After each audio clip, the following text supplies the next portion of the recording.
하나님께서 함께 하시는 인생이 되는 비결은 하나님께서 함께 하시는 기도 생활을 하는가, 이것에 달려 있습니다. 나중에 하늘나라에 가보시면 이 세상에서 그렇게 유명했던 분들, 이 세상에서 그렇게 잘 나갔던 분들, 이 세상에서 수많은 사람들한테 존경과 어떻게 보면 부러움의 대상이 됐던 분들이 막상 하늘나라에서는 그렇게 큰 취급을 받지 못하는 경우를 보게 될 것입니다. 그 이유는 기도 생활 때문입니다. 하나님께는 깨어 기도하는 기도의 삶이 없다고 하면 하나님은 그 사람을 그렇게까지 중요하게 여기지 않습니다. 가끔 저는 모태신앙은 아니기 때문에 모태신앙인 사람들 보면 부러운 게 있거든요. 모태신앙인들은 어떻게 보면은 갑작스러운 하나님을 만나는 경험이 별로 없기 때문에 그런 것을 부러워하지만 사실은 모태신앙은 굉장히 복된 것입니다. 이 모태에서 자라는 아기의 모습을 보면 제가 예전에 참 궁금했거든요. 뱃속에서 아기는 어떻게 숨을 쉬고 살지? 뱃속에서 숨을 쉬면 양수가 코로 들어올 거 아니에요. 그래서 뱃속의 아기는 어떻게 해서 숨을 쉬고 살까? 그게 참 궁금했었거든요, 예전에. 근데 뱃속의 아기는 코로 숨 쉬면 안 됩니다. 어머니의 탯줄을 통해서 산소와 양분을 공급받으면서 그 양분을 통해서 그 탯줄을 통해서 들어오는 산소를 통해서 생명을 유지하게 되어 있습니다. 이런 모습은 저는 모태신앙과도 비슷하다. 왜냐하면 아직 내가 거듭나기 전에는 누군가 그 영혼을 위해서 기도해 줘야 되는 거예요. 모태신앙은 뭐가 모태신앙이냐면 그 부모들이 아직 자기 신앙으로 거듭나지는 않았지만 거듭나기 전까지 자기 코로 숨을 쉴 수 있을 전까지는 그 부모의 어머니의 모태로부터 산소와 양분을 공급받는 것처럼 모태신앙은 부모의 기도로 그 자녀를 위해서 뱃속에서부터 기도해 줘야 되는 거예요. 어머니가 아무리 교회 다녀도 어머니가 기도하지 않으면 저는 모태신앙이 아니라고 저는 생각합니다. 뭐가 모태신앙이냐? 뱃속에 있을 때 기도해 줘야 되는 거예요. 자녀를 위해서 기도하는 어머니가 있어야 모태신앙이다.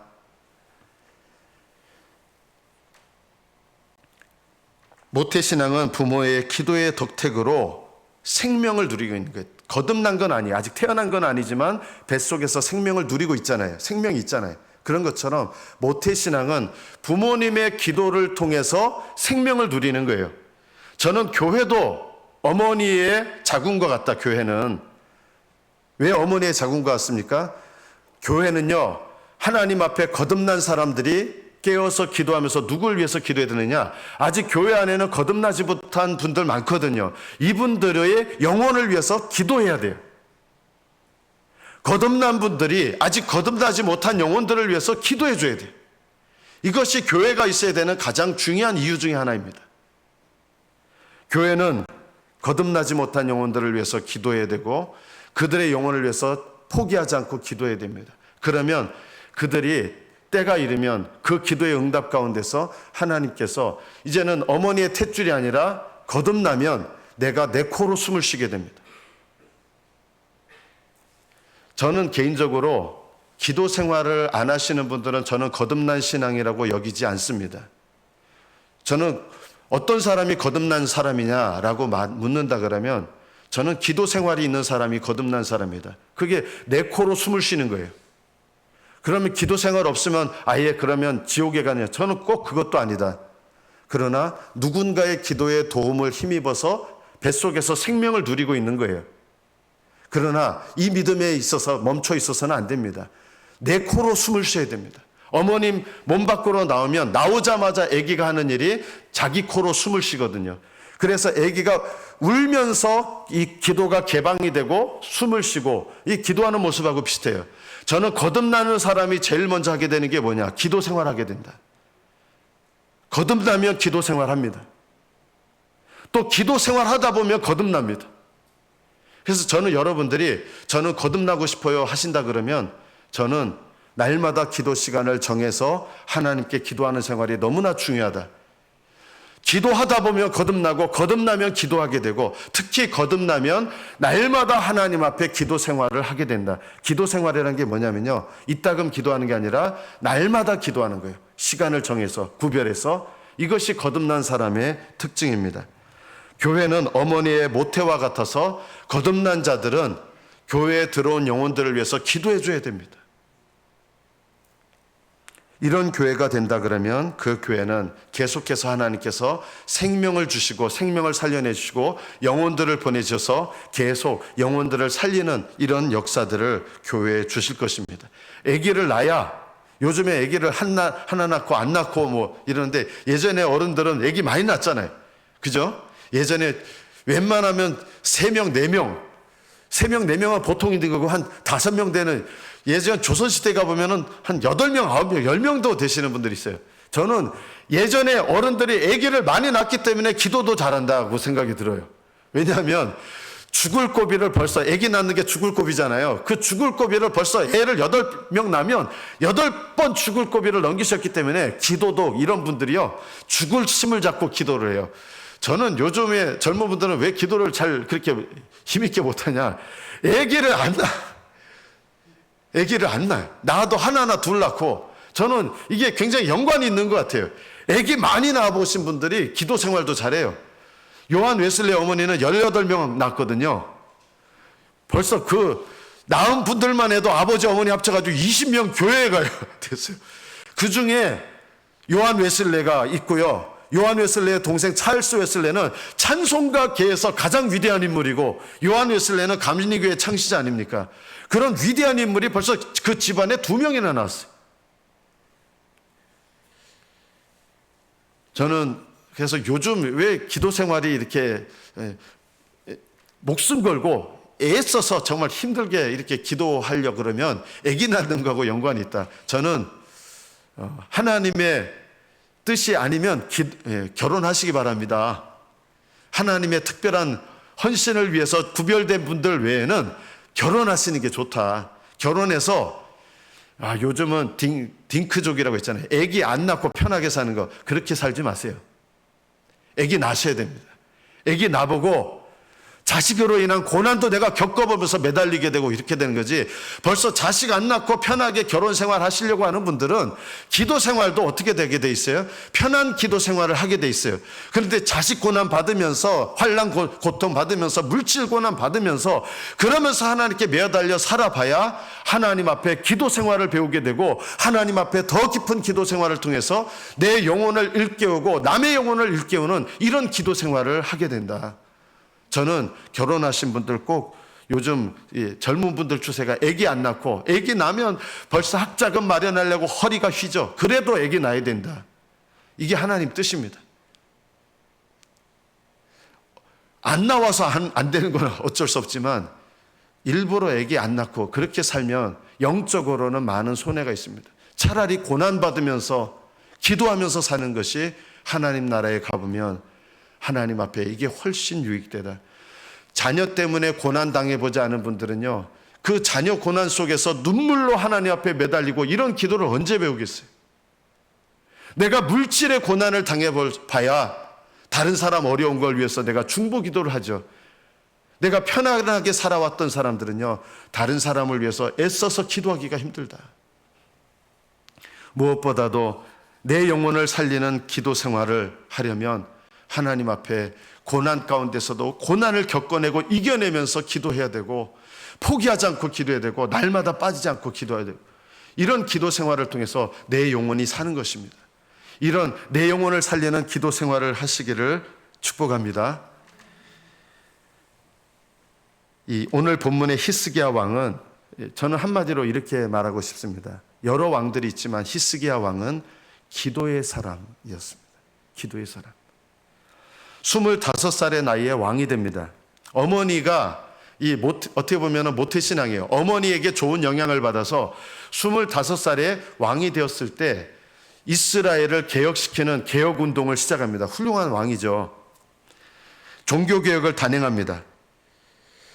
산당들을 제거하고 아세라 목상 짓고 모세가 만들었던 놋뱀을 이스라엘이 음란하게 우상숭배하면서 그거 다 부셔버리고, 그리고 이스라엘 하나님만을 의지합니다. 유다 여러 왕 중에 그러한 자가 없었다라고 성경은 얘기합니다. 여호와께서 그와 함께 하심에 그가 어디로 가든지 형통하였더라. 히스기야 왕이 하나님이 그와 함께 하셨다. 이게 얼마나 영광스러운 이름입니까? 저는 여러분이 인생을 잘 살았냐 못 살았냐 제일 중요한 게 뭔지 아십니까? 하나님이 그 사람과 함께 하셨다. 이게요, 우리가 이 땅에서 받는 훈장 중에 가장 위대한 훈장입니다. 할렐루야. 하나님이 그 사람과 함께 하셨다. 여러분 자녀들이 부모님의 삶을 보면서 뭐가 제일 아름다운 훈장인지 아십니까? 하나님은 우리 어머님과 함께 하셨습니다. 이런 말을 자녀들에게 듣는다 그러면 이거는 영광스러운 부모죠. 여호와께서 그와 함께 하셨다. 히스기야와 함께 하셨는데 어디로 가든지 형통했다 그랬어요. 자, 그런데 종교개혁이 완성되었습니다. 그러면 편안할 것 같잖아요. 38살이 되었을 때 일어난 일은 이것이었습니다. 아수르가 쳐들어옵니다. 가장 강력한 나라였던 아수르가 쳐들어옵니다. 하나님께 순종한다고 해서 편안한 삶을 사는 거 아니에요. 오히려 주님께 순종하는 사람은요, 기도할 수밖에 없도록 하나님이 환난과 고난과 어려움 속에 하나님 밀어넣으세요. 오히려 이런 삶을 통해서 기도하게 하시고 더 매달리게 하시고 더 하나님 앞에 부르짖게 하시는 거예요. 저는 이게 복이다. 하늘나라에 가서 제일 훈장, 가장 위대한 훈장이 뭡니까? 우리나라에서 뭐 대통령상이 제일 훌륭한 훈장이겠죠. 하늘나라에서는요, 고난 가운데서 포기하지 않고 기도하는 사람, 환난 가운데서 포기하지 않고 기도하는 사람, 그리고 교회와 나라를 위하여, 하나님 나라를 위하여 포기하지 않고 기도하는 사람, 이런 사람이 하늘나라에서 가장 위대한 훈장을 받는 사람이 되는 거예요. 38살에 가장 강력한 나라 아수르가 유다에 쳐들어옵니다. 신앙생활 열심히 한다고 해서 환난이, 시험이 오지 않는 거 아니에요. 히스기야가 이렇게 종교개혁을 딱 마쳤는데 그 다음에 우리가 예상한 거는 그래서 히스기야가 편하게 잘 살았더라 이렇게 될 것 같지만 가장 강력한 나라 아수르가 쳐들어오게 됩니다. 그런데 이때 히스기야 왕이요, 정말 믿음의 사람이긴 하지만 이 아수르 왕의 이 공격을 이겨낼 만한 믿음은 아직 아니었던 거예요. 그래서 어떻게 반응했느냐? 아직 히스기야 왕이 이 아수르 왕을 이겨낼 만한 믿음이 아니었기 때문에 아수르 왕의 공격을 허락하신 거예요. 어떻게 반응했습니까? 여호와의 성전에 있는 금, 은까지 긁어다가 아수르 왕에게 항복하고 아수르 왕이 많은 금과 금 30달란트를 그리고 은 300달란트, 엄청난 양입니다. 이거를 전쟁 배상금으로 요구하면서 드리겠습니다 하고 성전에 있는 금도 벗겨가지고 얼마나 마음이 아팠겠어요. 아수르 왕에게 갖다 바친 거예요. 그러면서 이 아수르 왕에게 어떻게 맞서려고 하느냐? 아직 히스기야의 믿음이 현실 속에서, 너무 강력한 현실 속에서 이거를 이겨낼 만한 힘이 아직 부족했던 거예요. 어떻게 했느냐? 애굽이라는 남쪽의 강력한 나라하고 동맹을 맺어가지고 그 나라의 힘을 빌어서 이 아수르를 이겨야지, 이렇게 했던 거예요.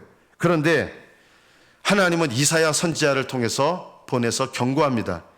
도움을 구하러 애굽으로 내려가는 자들은 화 있을진저 그들은 말을 의지하며 병거의 많음과 마병의 심히 강함을 의지하고 이스라엘의 거룩한 자를 앙모하지 아니하고 여호와를 구하지 아니하나니 애굽은 사람이요 신이 아니며 그들의 말들은 육체요 영이 아니라 여호와께서 그의 손을 펴시면 돕는 자도 넘어지며 도움을 받는 자도 엎드러져서 다 함께 멸망하리라. 애굽을 의지하지 못하게 하신 거예요. 경고하시면서.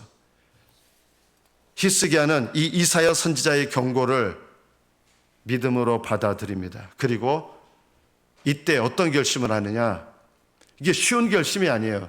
여러분, 가장 강력한 나라 아수르가 이스라엘 쳐들어왔는데 벌써 북이스라엘은 종교개혁을 하는 중에 망했어요. 우리나라로 보면 북한이요, 망했어요. 러시아에 의해서 망한 국가 같은 거예요. 그리고 세계에서 최강이에요. 이 세계 최강 아수르 군대가 쳐들어왔는데 성전 금까지 하나님 앞에 마음에 안타깝지만 이렇게 아직 하나님을 의지하기는 하는데 이 아수르 왕의 공격을 이겨낼 만한 그런 믿음이 아직 아니었던 것이죠. 하나님 말을 의지하니까 아수르 왕의 사내립인데 랍사게라는 장군을 보내서 하나님을 막 말로 모욕하고 너희들 하나님 의지한다고 하나님 의지한다고 잘 되나 봐라. 너희들 니들이 하나님을 의지한다고 하는데 여태까지 우리한테 신들이 각 나라마다 신들이 우리한테 맞섰는데 잘된 나라 하나도 없고 다 망했다. 니네 신도 똑같다 하면서 하나님을 막 모욕하기 시작합니다. 그러면서 히스기야 왕이 이 사네립의 편지를 여호와 앞에 펴놓고 목숨 걸고 기도하기 시작합니다. 여러분, 보통은 항복하는 거예요. 항복할 상황이에요. 그런데 하나님 의지합니다. 여호와여, 귀를 기울여 들으시옵소서. 눈을 뜨고 보시옵소서. 사네립이 사람을 보내어 살아계신 하나님을 회방한 모든 말을 들으시옵소서. 이러면서 하나님께 목숨 걸고 기도합니다. 어떤 일이 일어났습니까? 히스기야의 기도에 응답하셔서 하룻밤새 그 기도가 끝난 그 기도를 하나님 받으셔서 그날 밤에 18만 5천 명을 하나님께서 그날 밤에 죽이셨어요. 그날 밤에 히스기야가 목숨 걸고 기도하고 부르짖었던 그날 밤에 18만 5천 명을 하나님이 치셨어요. 사네립 왕이 놀라서 이제 철군을 합니다. 그리고 하나님 미리 말씀하셨거든요.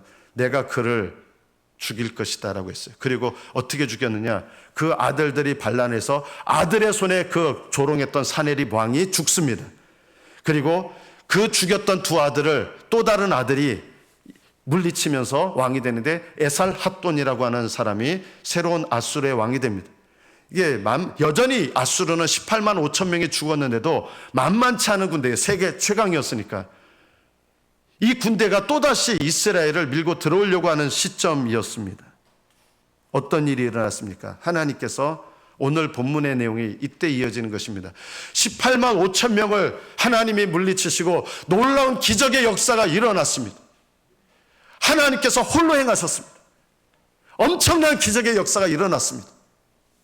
그런데 이 기적의 역사로 아수르군이 돌아간 다음에 하나님께서 청천벽력 같은 이야기를 이사야 선지자를 보내서 하시는 거예요. 너는 이제 집을 정리해라. 너는 죽을 것이다. 그리고 너는 살지 못할 것이다. 이해할 수가 없는 하나님의 뜻이죠. 우리는 역사를 이루어 가시는 하나님께 이해가 되니 안 되니 이런 얘기를 할 필요가 없어요. 하나님의 뜻은 100% 옳으시고 하나님의 뜻은 100% 선하십니다. 너는 집을 정리해라. 너는 죽을 것이고 살지 못한다. 이때 히스기야는 몸이 이미 거의 죽을 지경이 된 상태예요. 몸을 일으켜 세울 수도 없어요. 그래서 얼굴을 벽 쪽으로 향합니다. 왜 벽 쪽을 향했냐면 아마도 하나님의 성전이 있는 그곳을 향해서 몸을 일으킬 수 없을 정도로 완전히 악화된 상태고 벽 쪽을 향해서 울면서 기도합니다. 그냥 내가 죽을 병이 걸려서 살려달라고 하는 게 아니에요. 지금은 히스기야가 죽어도요, 영광스러운 상태로 하나님 앞에 가는 거거든요. 그런데 왜 히스기야는 하나님 앞에 이렇게 기도했습니까? 지금 자기를 이어서 왕이 될 사람이 합당한 사람이 없어요. 사실은 이스라엘 역사 속에 전무후무하게 악한 왕이 히스기야를 이어서 므낫세가 왕이 되고 이 므낫세 때문에 결정적으로 이스라엘이 멸망하게 됩니다. 이 히스기야 안목이 있잖아요. 왕으로서 기도해야 될 사람이 있는데 자기가 기도해야 되는 거예요. 자기가 왕으로서 이렇게 기도해서 다른 사람이 도와줘서 하나님이 18만 5천 명 친 거 아니었거든요. 그리고 사람들이 이 히스기야 왕을 바라보면서 하나님을 의지하는데 히스기야 왕이 여기서 죽어버리면 그나마 믿음으로 하나님을 의지하려고 했던 사람들이 다 무너져 내려버리는 거예요.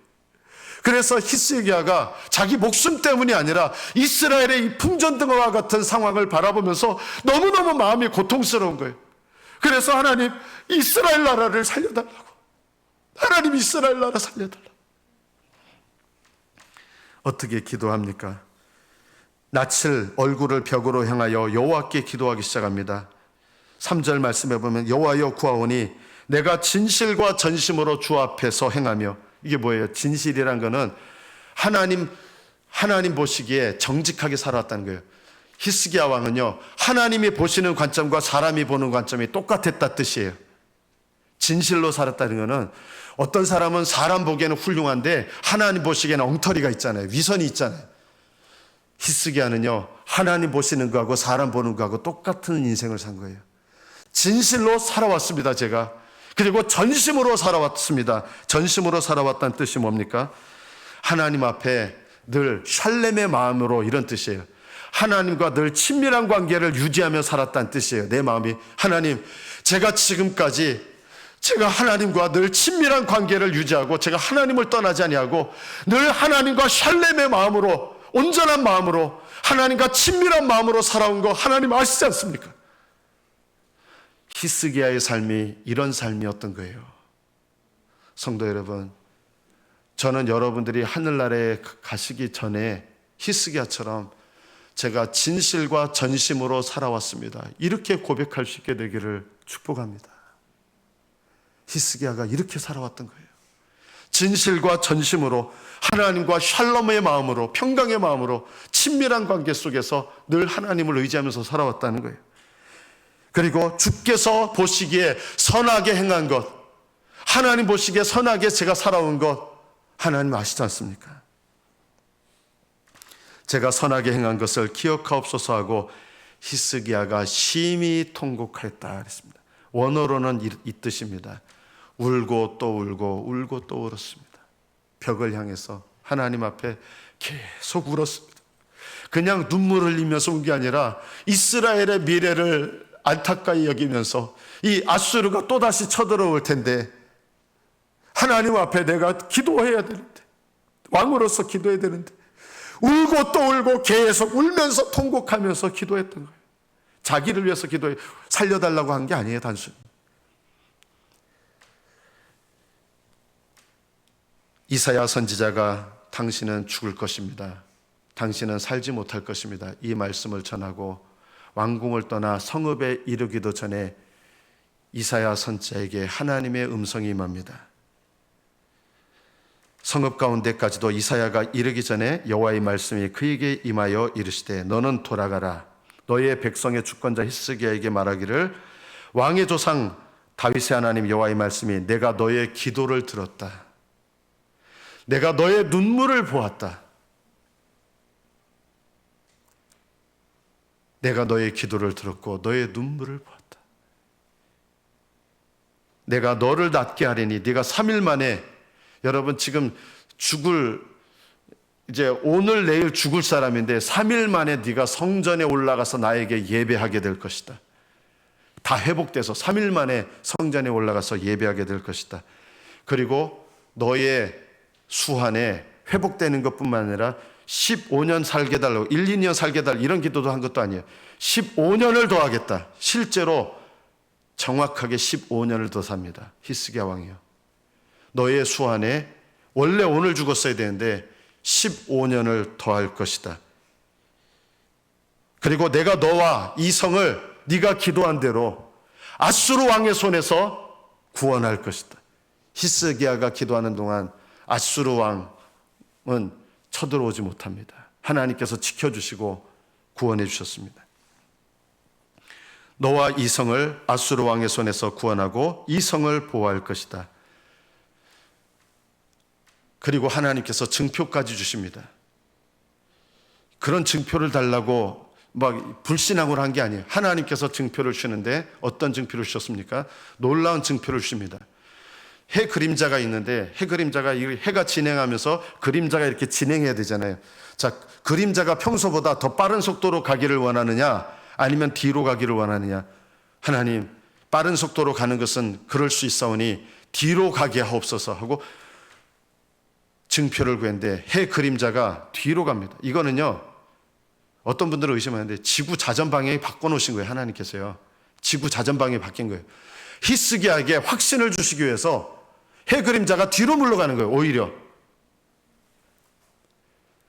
저는 이 하나님의 응답을 보면서 왜 하나님께서 이렇게 하셨을까요? 하나님은요, 하나님이 기뻐하시고 사랑하는 사람의 눈물을 못 견디시는 거예요. 하나님을 기쁘시게 하는 사람의 애통하며 부르짖는 이 기도에 대해서 하나님은 견디실 수가 없어요.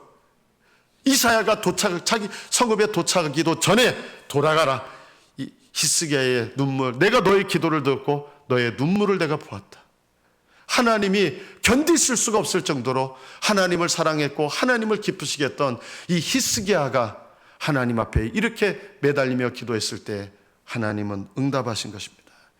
히스기야 본인도 살고 이스라엘도 살고 18만 5천 명을 하나님 물리치셨지만 히스기야가 죽었다면 역사는 어떻게 흘러갔을까요? 그 다음에 에살핫돈이 쳐들어와서 망했을 거예요. 하나님은요, 역사까지도 바꾸세요. 원래는 너는 죽으리라, 너는 일어나지 못할 것이다. 그러나 기도하는 사람에 의해서 하나님은 이스라엘의 역사를, 망하는 역사가 있었어요, 물론. 그러나 하나님은 히스기야의 기도 응답에 있어서 역사의 줄기를, 해를 왜 뒤로 가게 하셨을까요? 역사의 방향을 하나님은 바꾸신다는 것입니다. 누구를 통해서요? 무엇을 통해서요? 하나님을 경외하는 사람, 그리고 하나님을 기뻐하는 자의 기도를 통해서 하나님은 역사의 방향을 바꾸신다는 것입니다. 본래 하나님의 뜻은 히스기야가 죽고 살지 못하는 것이었습니다. 그러나 히스기야는 하나님 앞에 하나님 뜻대로 매달려 구하고 울부짖으며 기하고, 그냥 슬퍼서 우는 거 하지 마십시오. 그거는 하나님 기뻐하시는 울음이 아니라 하나님 나라를 위하여 우는 것, 영혼을 위하여 우는 것, 죄의 회개를 위하여 우는 것, 다른 영혼의 구원을 위해서 내가 눈물을 흘려 기도하는 것, 하나님은 이런 기도를 기뻐하시고 받으시는 것입니다.